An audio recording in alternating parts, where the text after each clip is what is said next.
My name is Jessica Stephenson, and I've chosen to analyze Canterbury Cathedral in the south of England for my final project. My whole family lives in the south of England, and most of them actually live in the town of Canterbury, so I've seen the cathedral for as long as I can remember. Now, Canterbury Cathedral is the center of the town of Canterbury, and the entire town is based on the architectural designs of the cathedral itself.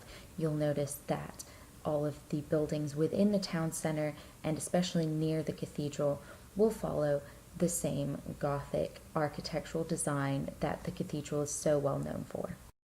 Canterbury Cathedral today is known for its beautiful Gothic architecture, and that's not what the cathedral was originally.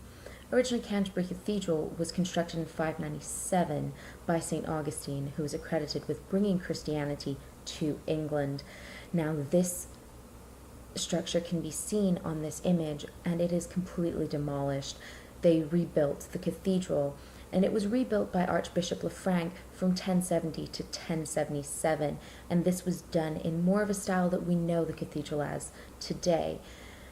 This was something that everyone credited Archbishop Lefranc for, not the actual architects.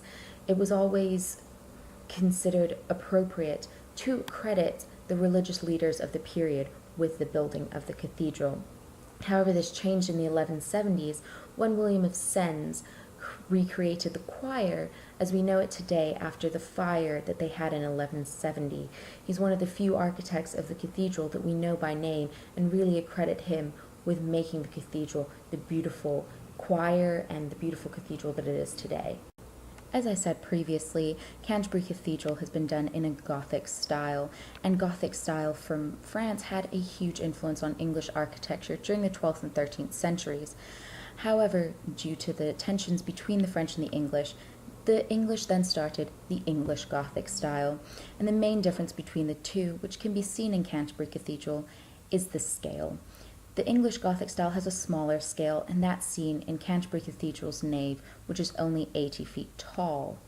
Canterbury Cathedral is quite obviously a Gothic architecture. However, there are Romanesque influences that came throughout the years before the rebuilding in 1170. However, the interior of the cathedral is very much so in the Gothic style. There are many panels of stained glass through which natural light flows through and illuminates the entire cathedral. The lines within Canterbury Cathedral immediately draw the eye to places like the choir, and while analyzing the nave and the ambulatory and the chapels, you're able to see the rib vault that is so essential to Gothic architecture and replaced the barrel vaults of the Romanesque period. Moving back to the exterior of the cathedral, there's a big textural difference between the stone used and the stained glass windows that are seen so frequently around the building.